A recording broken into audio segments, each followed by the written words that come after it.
Hello, everyone. Welcome back. I'm Abby Hagyard, and it's been a very interesting week. First thing I want to do before I take a sip of coffee, I want you to see this really cool pillow that I bought. You like him? Do you like? It's the heart of a Viking. It has its own axe. I thought, well, it's Valentine's Day tomorrow, so what the heck?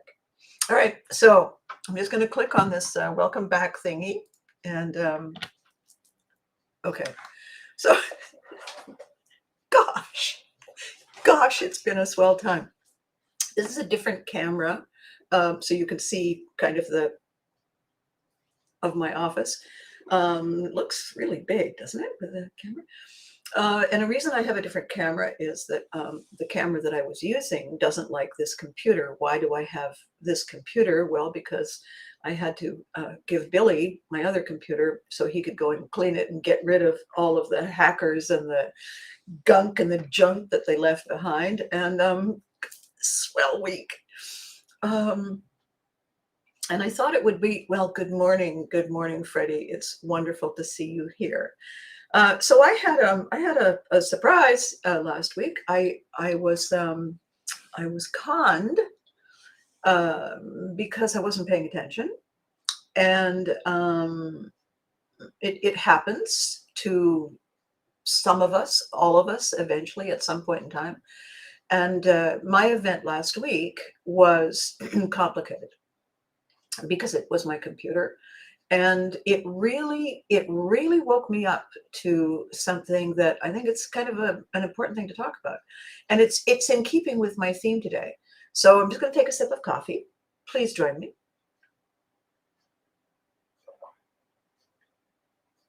Oh, best idea ever. So, well, good morning, Susan. What do you think of my new camera?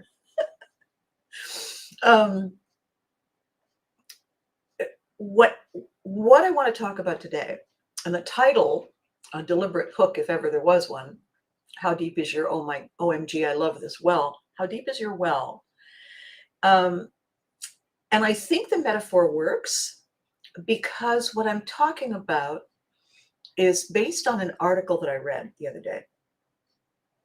And the question, no, Susan, this is the computer. I decided to give this whole thing a try, and look, that's what a little faith will do for you, says a client of mine often.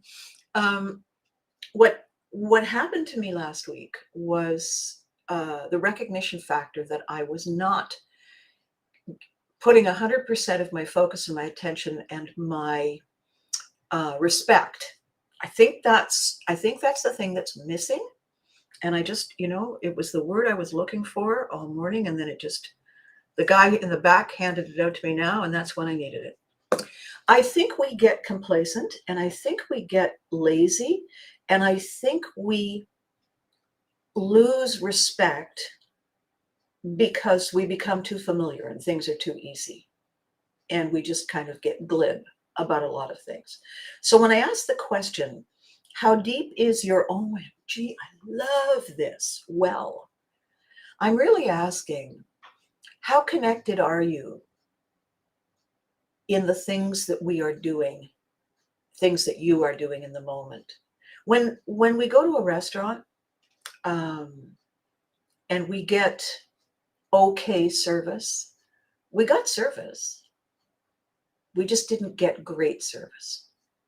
We were not well served. And the article that I read was the difference between published and well published. And so, of course, it got my attention because I publish books, a lot of books. And one of the things that was mentioned in the article, and the example they gave was the Harry Potter series and J.K. Rowling. And the example was this: it took more than writing a great book and more than a publisher seeing the potential to get the Potter series and the author to the peak so quickly and so completely. What it also took was what happened after the book got published and after it was distributed to the bookstores. Who did the follow-up? Who made sure that each bookstore placed that book well? Who ensured that people at the bookstore, at the book signings, at the events were taught that this product, that this idea, that this character, that this story, that this oh boy, legend deserved the utmost respect? Who did that? Why did they do that? What made them say, if I'm in it to win it. If I'm getting up out of bed, I'm getting up out of bed with a focus and a purpose, no matter what, no matter how hard it is. I deserve, because I deserve it. Do I plump my pillows? Do I have a pillow that just, when I put my head down on it at night and I think, oh, thank you. Yes, I do. Why? I deserve it. Don't I? And the point is this, don't we deserve it? Don't we deserve the respect that we've earned? We got up, we faced the front, we put our pants on before we walked out the door. We did that. People who come to our show, they got off the couch, went through the process, got in the car, battled traffic, found parking, bought a ticket, intentionally sat on a hard seat and faced the front. And when the curtain went up, they shut up. Isn't that the least we deserve? Yes. Yes, it is. And did they sit there eating and talking to each other through the show? No. I have a story. Why not? Because they respected the process and they respected the fact that they got off the couch, they put their pants on and blah, blah, blah, blah, they bought the ticket and there they are. If they went to all that trouble and then they didn't attend the show, they're a special kind of stupid. Because we're not giving full quality to us. When was the last time you genuinely said, oh, I love this, and meant it? Can you remember? I do it at least 43 times a day. Why? Because I've chosen to surround myself, after everything I've been through, I have chosen to surround myself with the things that make me say, huzzah. Jamie and I were talking the other day. He found his passion, he found his calling, he started that job, and he's never been happier. Susan, she knew what she wanted. She went through hell sideways, backwards, upside down, twice to get there. And ta-da, here she is. At a conversation with a client a couple of years ago, he never really showed up. He was there, but he never really showed up. And I got mad at him. And I said, this isn't working. And he said, I'm here. And I said, yeah, you're here. But you're not in it enough. And he said, no, that's not true. He said, I'm in it enough for me. The problem is I'm not in it enough for you. And I said, oh, isn't that interesting? It's a question we don't ask each other. It's a question we don't observe in each other.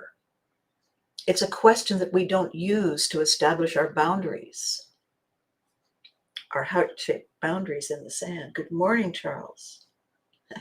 Yes, Abbey World got the upgrade.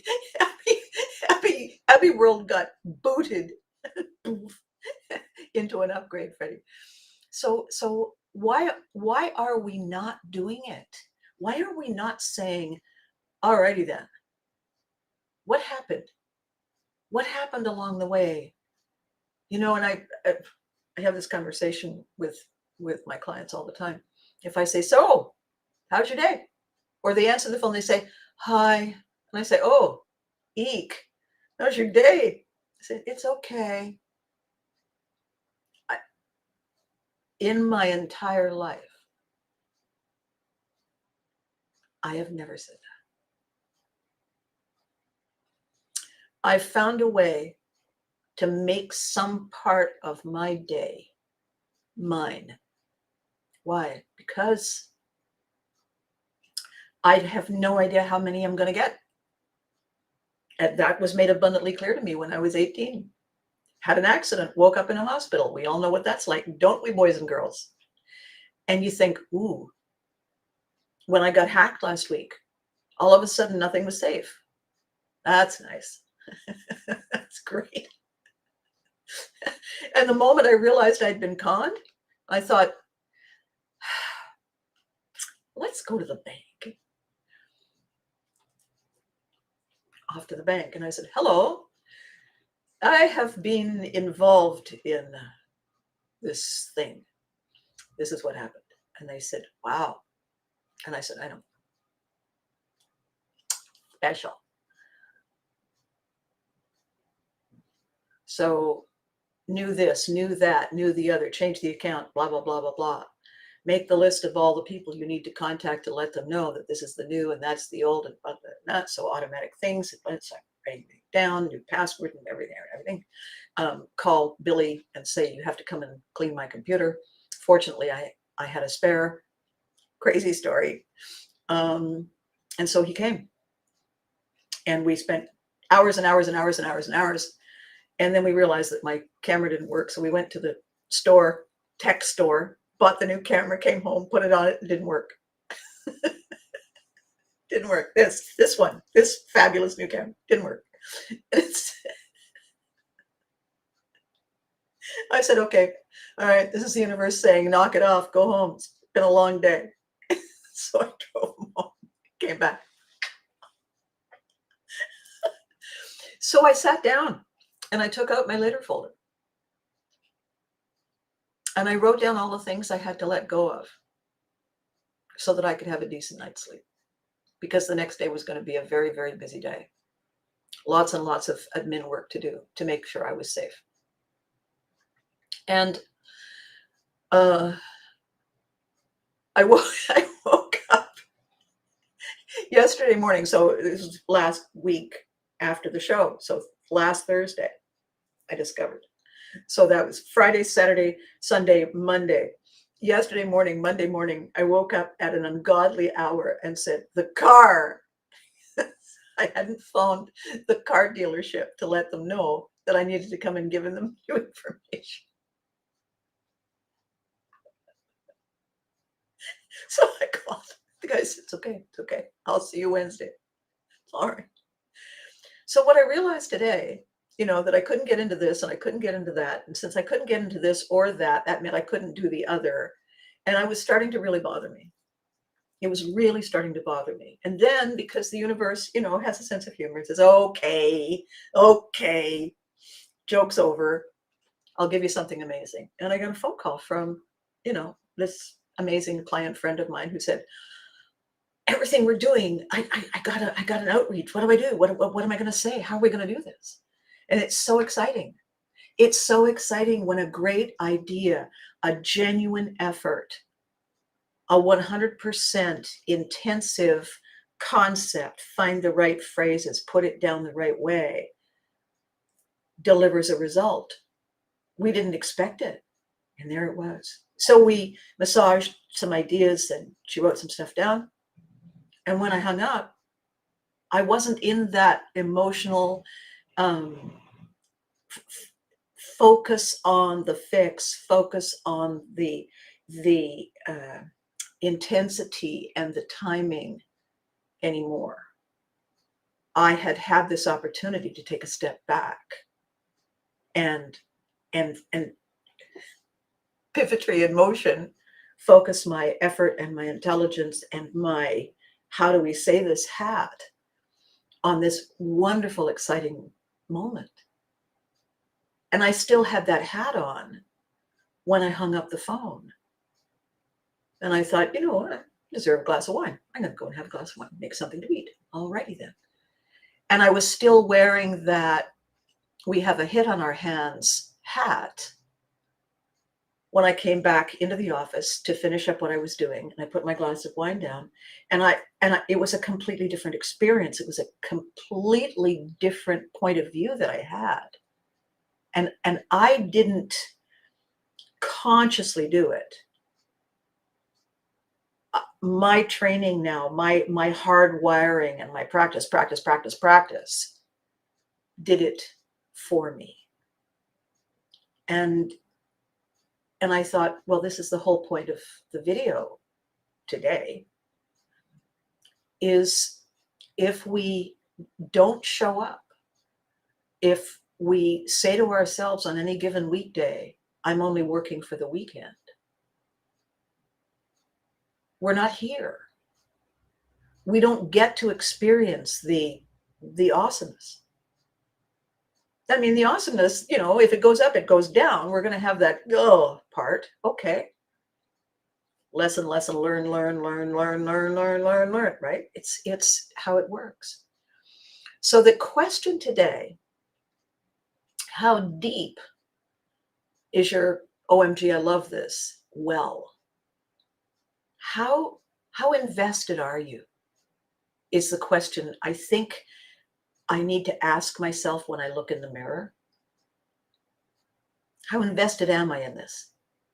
Well, if you're going out for dinner dressed like that, maybe don't take off your coat. Oh, God, coffee stain. Wow. A fellow once came to pick me up for dinner in New York, and I'm all dressed up, and he's wearing a t-shirt. I said, you're wearing a t-shirt? He said, oh, it's a clean t-shirt.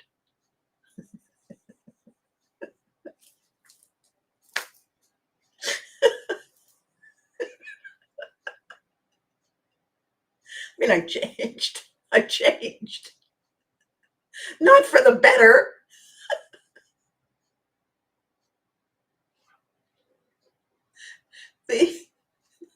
The idea that it's good enough is every step we take away from our magic. Good enough. It'll do. It's not that bad. My dad used to say, and I found myself grinding my teeth every time he said it, everyone makes an effort. We all have to make an effort. Yeah. The thing is, and because usually I would have been doing something, lame. And what he meant was effort means excellence.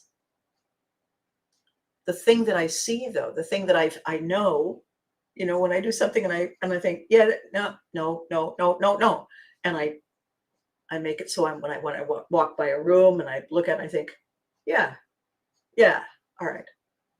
I know, clearly I know last week, and I kind of knew before last week, that I had not done what I needed to do for me, for my peace of mind, for my excellence in creating a safe space with all of my ducks lined up, with all of my paperwork neatly organized, every chore done, properly checked off.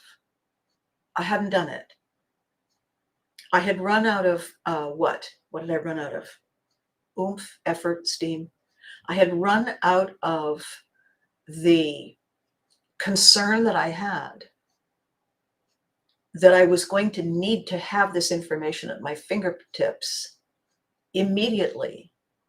And so I had better do it well. I had better be really organized when Dave got sick. And all of a sudden we were dealing with hospitals and doctors and medications and procedures. And, do the finger stick to get the diabetes reading. And if I got it wrong, I had to poke him twice.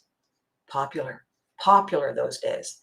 And I was therefore on point, on my tippy toes all the time, every day. The only time I wasn't on point was when I was asleep.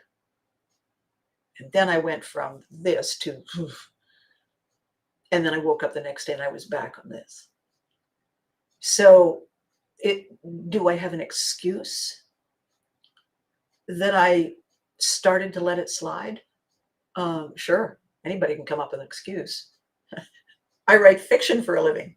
Give me a second. We can lie to us. That's where we get our practice. We all lie. We practice on us first, then mom, then dad, then the teacher.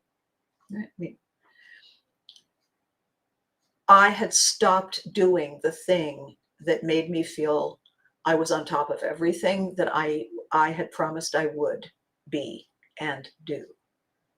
And then I got tired. And is it reasonable? Yeah, sure.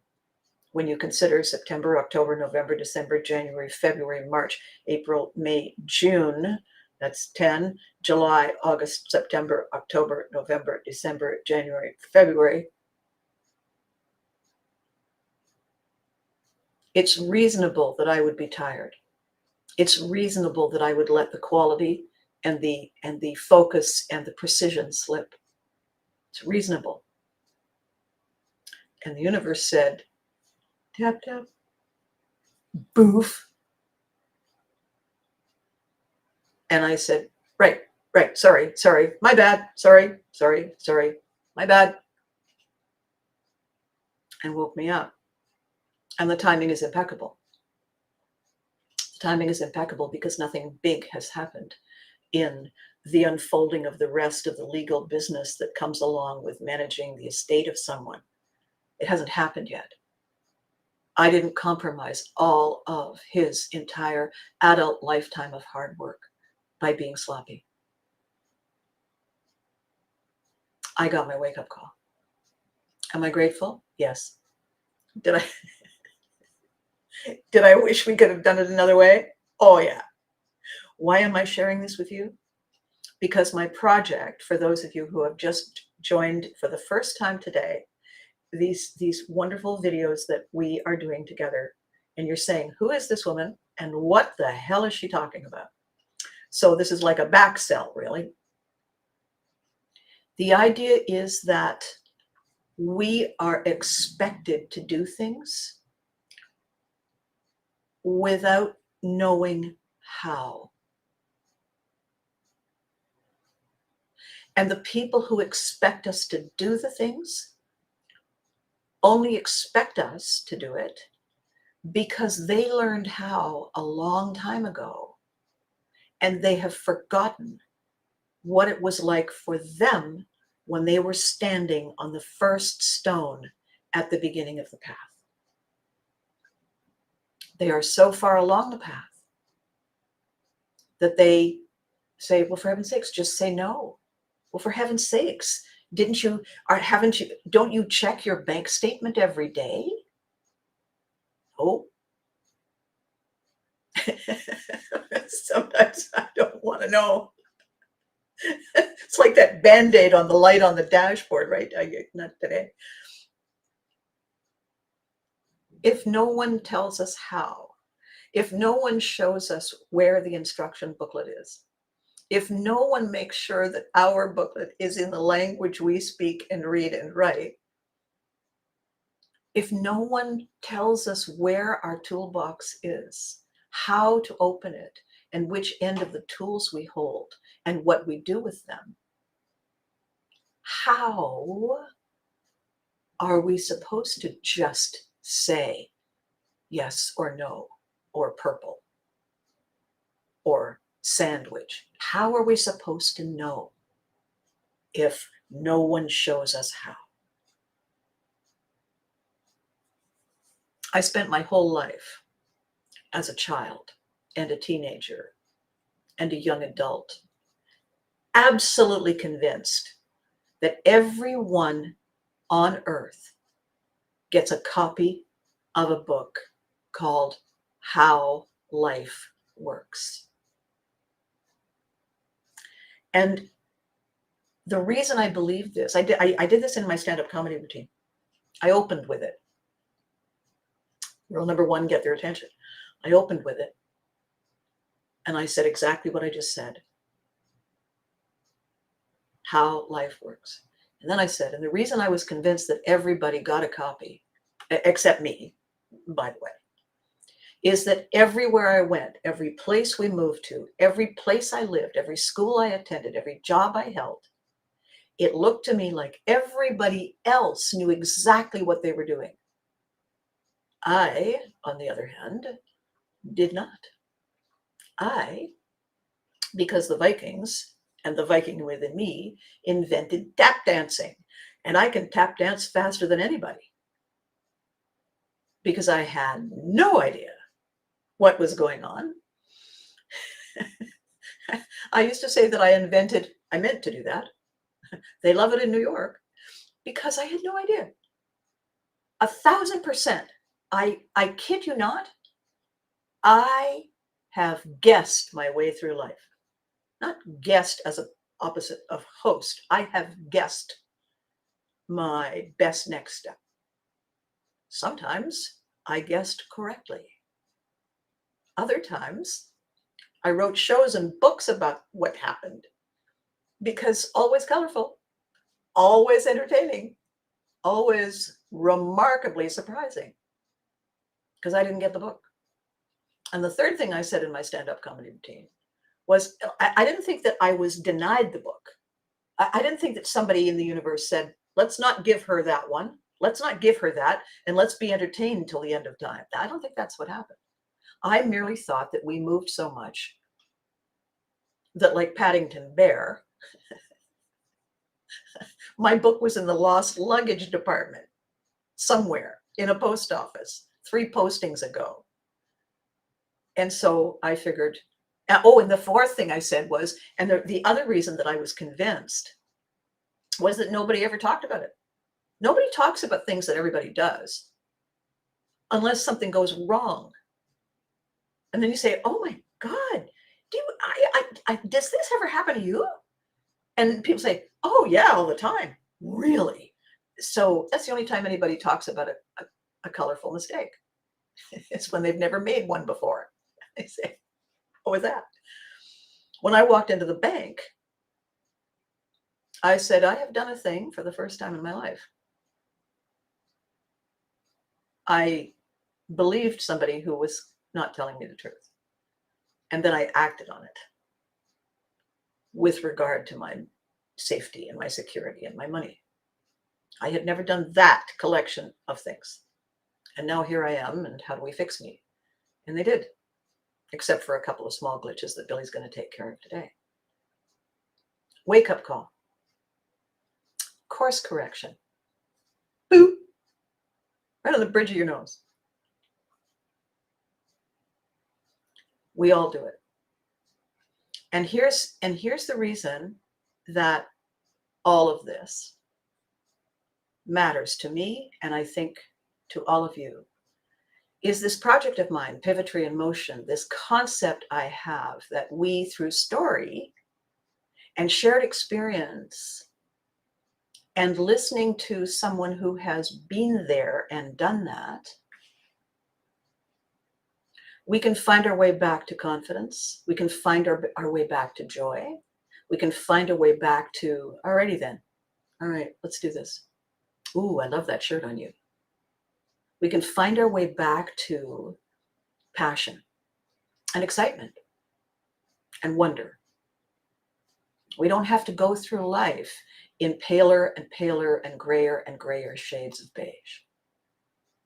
We don't have to feel exhausted by some collection of events and things and outcomes that have left us feeling, well, what's the point really? We do not have to do that. I know how the hats work. I know what the process is. I became aware of it because it's the way military kids live. I had to know how to do it quickly. I had to know how many versions of me there are. You know, when I showed up at a dancing class or when I showed up at singing class, or when I showed up at math class, I was not the person in charge. I was clinging to the edges with white knuckles because I was so far away from having the faintest idea. And the instructor or the class would see me coming and think, oh, this is going to be an interesting class. Because I was not up to speed with everybody else, and everybody knew it. I made sure everybody knew it, so it didn't come as a horrific surprise to them, and maybe we could all work together and just get me out to the other end with all of our dignity intact. I learned all of that over and over and over.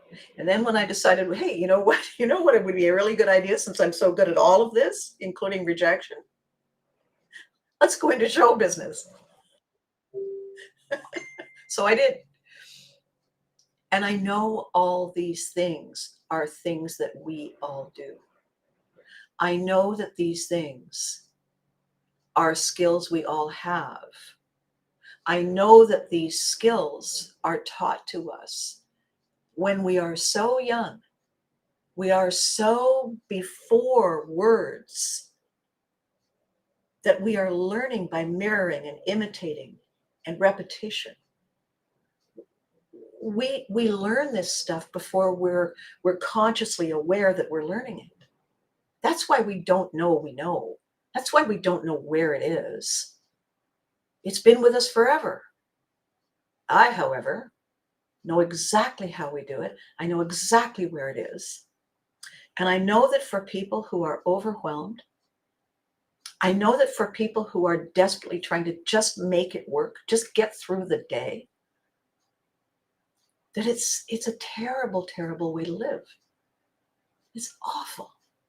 And it doesn't need to be. It doesn't have to be. And we don't deserve to live that way. I had this great conversation with a new client the other day about feeling better, feeling on top of things. And he said, he's a Virgo, very precise. He said, reaching a higher energy is hard work. And I said, no, it isn't. And he said, well, yes, it is. And I said, well, no, it isn't. And I've been doing this longer than you, so would you like me to tell you why it isn't hard work? And he said, fine. And I said, if you take a helium balloon and you attach a weight to it, to the string, you can put that helium balloon on a table. That's how people decorate for weddings. I know. I worked at a balloon company. This is how I know about helium balloons.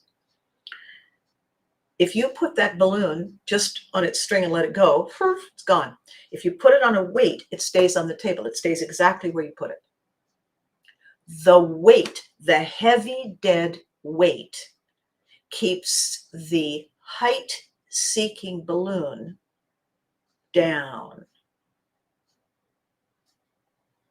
If you take a pair of scissors and you cut the string, and the heavy dead weight, the toxic garbage, is no longer attached to the height-seeking balloon, you don't got to do nothing.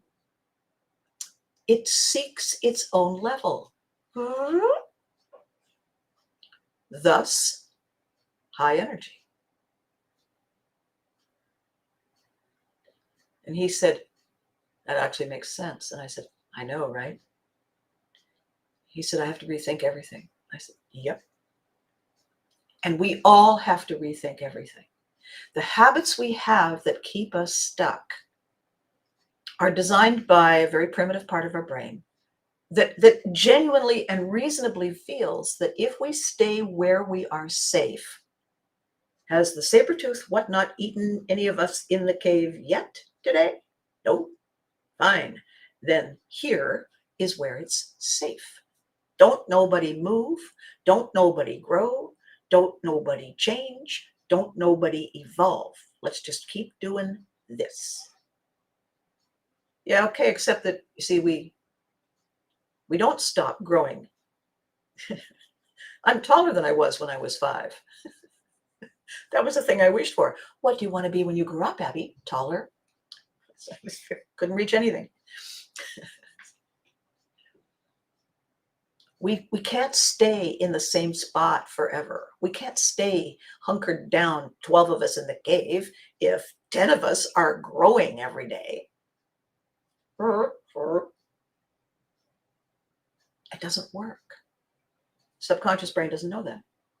Just everybody stay where you are. Nobody move. Nobody make any sudden noises. Just shh.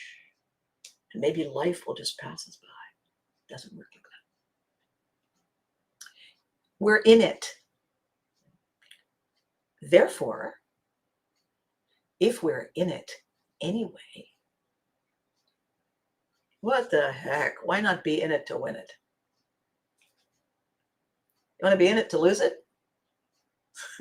Really? Okay. We have the opportunity to choose. If we don't choose, that's still a decision we made. I'm not choosing. It can choose itself. It will. And then it will carry you along with it. Kicking and screaming, or lying face down, or lying on your back saying, I'm not okay with this. So my video today, for all of us, for me, for all of us, and for the newbies joining me, good morning. Half of adulthood is Googling how to do things. Yes. I was an adult for quite a while before there was Google. Lucky you. So if we are going to live, then why not live well?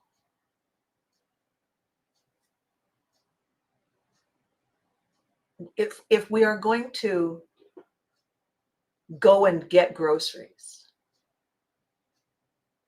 why not wear something that when we catch sight of ourselves in the glass window of a store, we don't go like this. We say,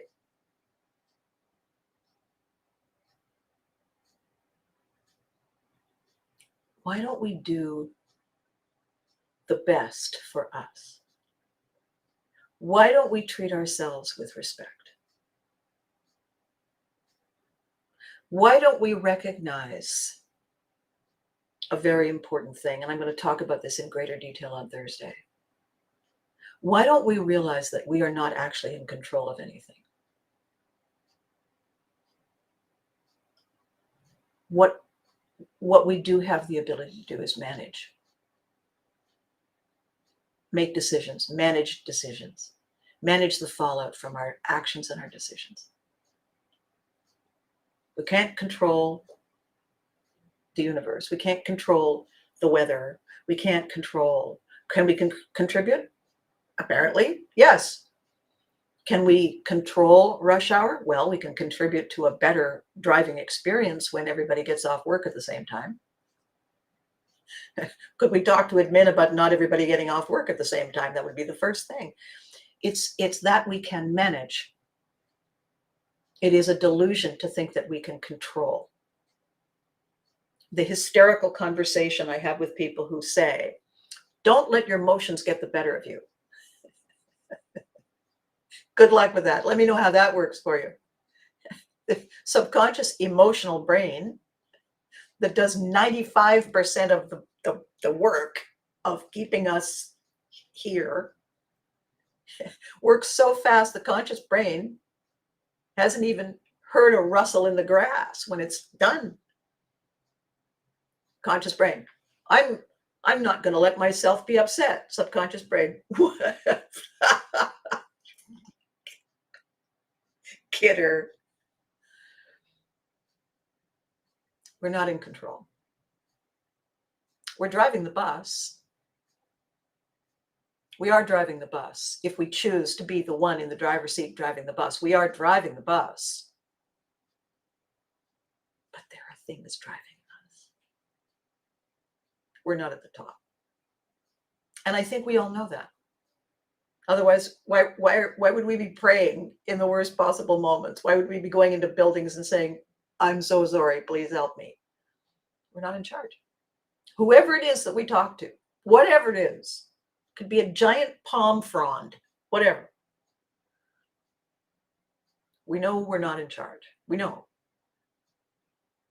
And so those of us who are frantically trying to control things that we can't control are not giving respect to the fallout, to the results of our actions.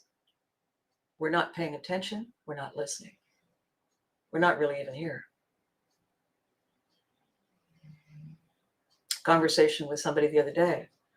I'm just so upset. I keep beating myself up about this awful thing I did back in 1492. And I said, so when you get into rush hour traffic, that rush hour traffic that we haven't managed to fix, do you drive in rush hour traffic a million miles an hour looking in the driver's side mirror, or do you look through the windshield? What is wrong with you? Of course I look through the windshield. Okay. So then why are you living your life looking in the rearview mirror? Why aren't you looking here? What are you talking about? Why are you focusing on what happened that went wrong in 1492? You're here. This isn't 1492. Get over it. Is it terrible? Yes. Honor it. Respect it. Write it down. But respect today. Respect us. Respect our moment when we walk by the mirror. I saw a thing on Facebook the other day. Somebody said, have you ever looked in the mirror and said, that can't be right?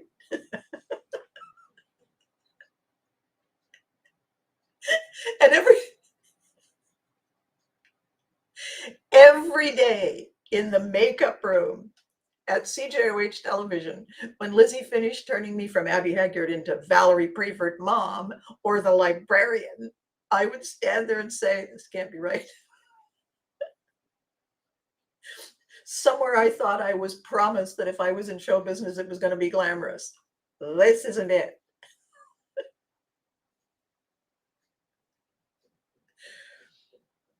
So the thing I want to leave with you today,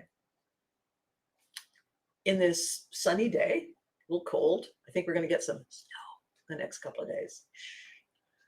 The thing I want to leave with you today is the idea that we deserve a hug. That's why I bought the pillow, the heart-shaped pillow with arms. It's my portable hug. I'm going to be annoying. I'm going to carry it with me everywhere tomorrow.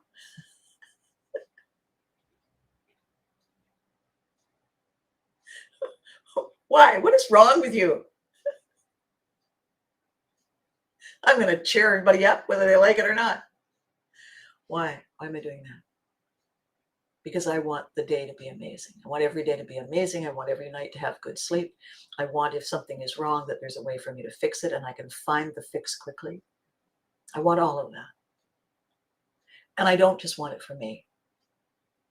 I want it for all of us.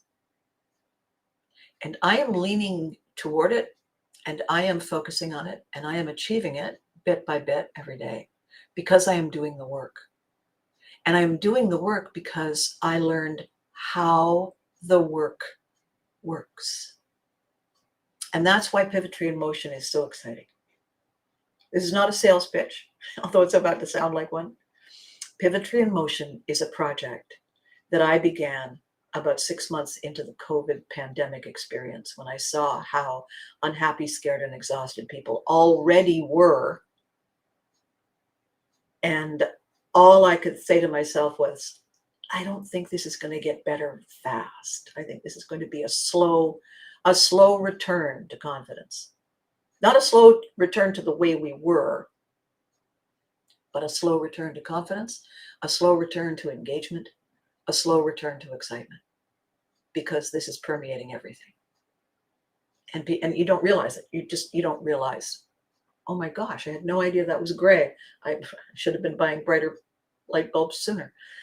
We don't realize, because we are in it, in the soup, we don't realize that it is getting worse. That it's either getting too hot or it's getting too cold, because we're in it and we acclimate, we become accustomed to not as good as yesterday, good enough today. And it's a slow erosion. And there is a way to correct the course. And I know what it is, because I learned it. I studied it. I practiced it until I got gooder than good at it.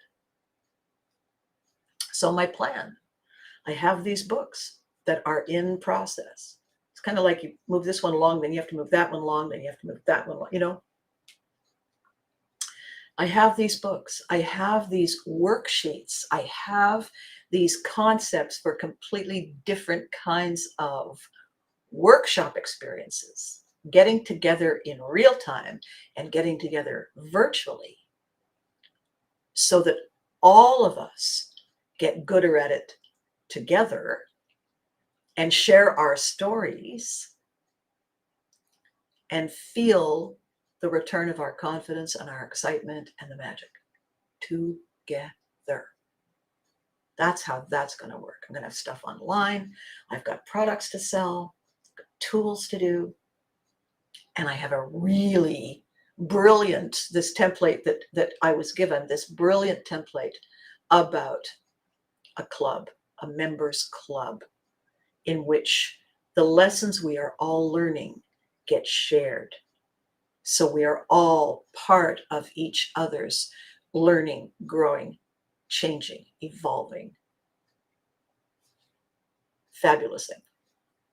Isn't that exciting?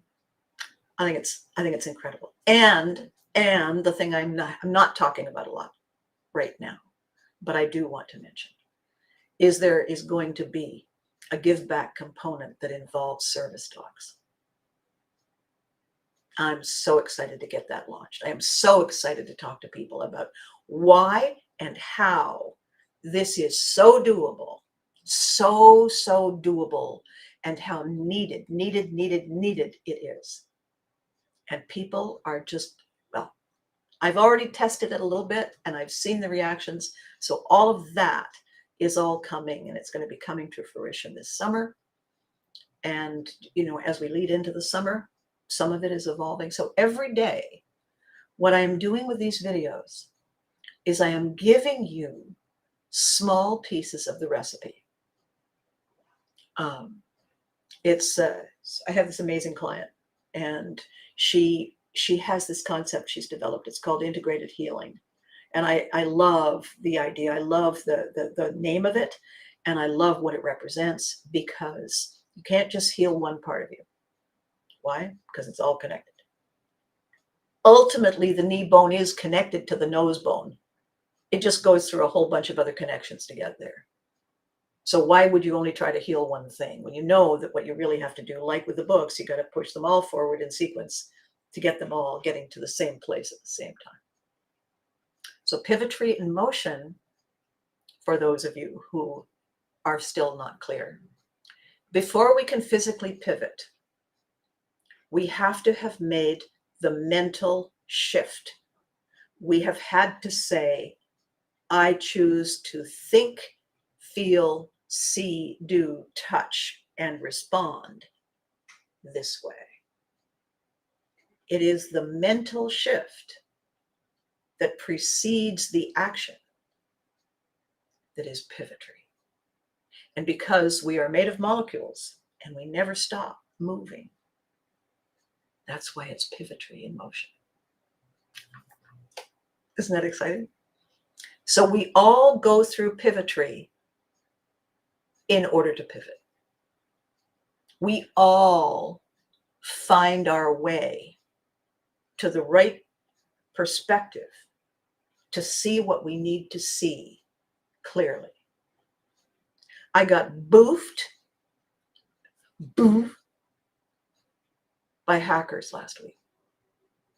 And it caused me to go, what? Oh my God. It was a reminder. It was a cautionary tale. And I had not realized with purpose how much I needed and how brilliant the timing was, until I'd had a chance to stop running in circles and screaming. Once you stop doing that, many things come clear. So my objective with you lovely people is to encourage you to find the time to be involved with these videos, to help us grow the tribe on YouTube by subscribing, Join me on LinkedIn because I'm posting the videos there as well. Reach out and tell me if you have an idea and how you'd like to work with me on this. And get familiar with what is going to just make everything in your life a whole lot easier and a whole lot more fun. And to kick the whole thing off officially, I'm going to kick it off with a one-woman show. I haven't done one of those in a while. My one-woman shows were pretty funny. One of them was called Get in the Truck and Other Love Stories. Another one was called I Still Miss My Man, but My Aim is Getting Better. Another one was called Gloves Off. And I wrote that when I knew that the show was coming to an end, because Mom was going to be no more. Take the gloves off. And the things that I wrote were funny and a bit pointed. I really did take the gloves off. And people laughed hard, and people had thoughts and came away and said, oh, I never thought of it that way. And so I'm going to do another one. And I'm going to use that show to officially launch this entire concept that we can enjoy all the things. We can do it better. I don't mean do more to be more. I mean, we can have fun saying, I wonder what happens when I do that. Ooh, or, ooh. I kind of waffle between the two. That's why I'm doing this. I know that television is in a very interesting state. I know that radio is in a very interesting state. I know that print publishing is in a very interesting state. What has happened to all of these established industries is that the world has moved on without them, and they are just noticing. It's like I have this amazing cartoon that I absolutely love. It's a picture of two dinosaurs on a desert island watching the ark sail away in the distance. And one dinosaur says to the others, oh, was that today?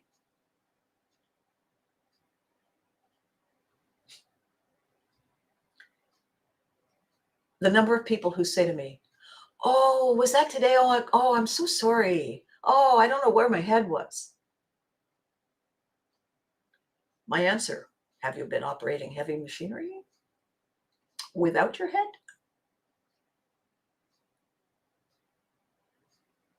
The story I want to tell to end this happened when I was living in, I bought a farm. I bought a hobby farm once for 6 years. I lived on a hobby farm.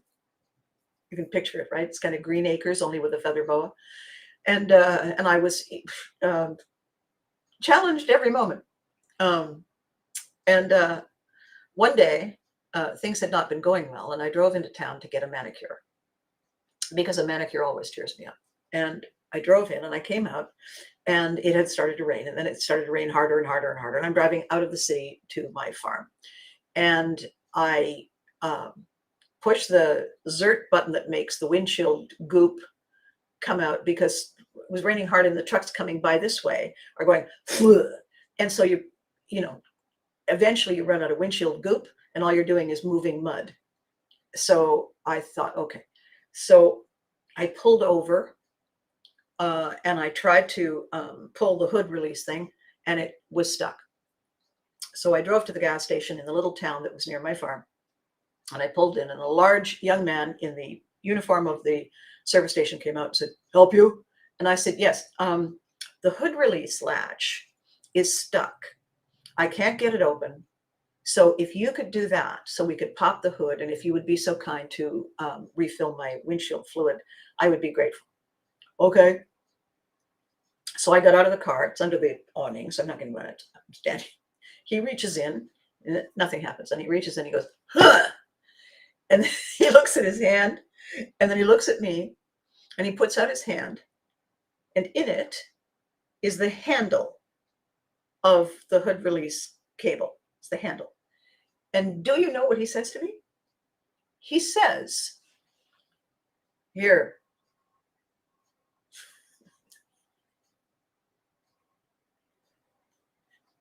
Me. Here? Yeah. Okay. You don't want me to take it because I'm going to stick it in your ear. You need to fix this. I don't know how to do that. Well, then let us go then, you and I, to talk to somebody who does. We go into the building. He's still holding the thing like this. And I see the guy who owns the station. He says, hi, Abby. And I said, hi, who's this? It's my nephew. Okay. And he said, it's my nephew. And I said, well, nephew, show him what you have in your hand. So the kid goes, here. And the guy says, you need it changed, clearly. I said, yep, I don't think you put them back on. No. He looks at me and says, what'd you do? He said, she said it was stuck. She asked me to open it. So I pulled on it. Okay. So it goes in, goes up on the hoist. They change it. Comes down. Owner comes over and he says, no charge. Sorry about that. And I said, you know, when you hire people, because I understand that it would have been your sister or your brother who said, we can't find him a job. Nobody will hire him. And you said, okay, I'll take pity on him. What you need to do with a child like this is you have to make sure that when he changes his pants from his jeans to his work pants, that he doesn't leave his brains in the other pants. He needs to bring his brains with him. He said, I know. Sorry. Okay, bye. And I have used that. Did you leave your brains in your other pants today? When people are on autopilot. When people are on autopilot, they're not present and they're not doing their best work. They're skating. It's not that they don't care. It's that, as my former client said, they don't care enough for you. And we get to choose every day. We get to choose how shallow the well is, how deep, and therefore how well served and how well we serve. Every day. It's ours to own, which is great because it means that we get to fix it. We get to put the couch under the window. We get to have the pillow on this end. We get to have the munchies in that favorite bowl of it. We get to populate our lives because it's ours to own. So the question, how deep is your, OMG, I love this well. How deep is it? You can replumb a well. You can get it deeper. We all can. We have to want to, and then we have to do the work to find out how. And then get it done. And I am with you every step of the way. So the irony was not lost on me that when I allowed myself to walk into a wake-up call, that the way I was going to do this video and the way I was going to reset everything was definitely going to be an in-the-moment pivotry in motion example for all to see. When that thought struck me, I thought, thank you. Much appreciated. Here we go. And while I look a little disgusted and a little exhausted, I'm not angry. I'm not delighted that somebody scammed me. I am grateful for the lesson that came with it.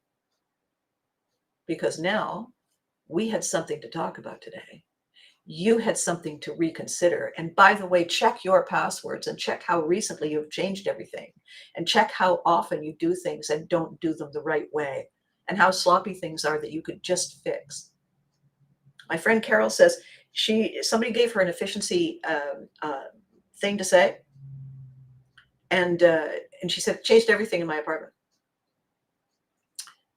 She said, don't do the thing halfway. If you need to put the pen away, don't leave it on the table and tell yourself you're going to put it away later. Put it away now. Because now you don't have to do it again. You don't have to come back and do it again. You don't have to do anything twice. If you take off a shirt, hang it up. Or if it's sweater, fold it up, put it away. Now, right now when you're doing it. You're going to go to the closet or the cupboard anyway to get something else to wear. Don't take it off and drop it on the floor. If you take the laundry out of the dryer, fold it out of the dryer right now while it's still warm. It feels wonderful to do that. Don't leave it all unfolded in the laundry basket. It doesn't take any time that matters.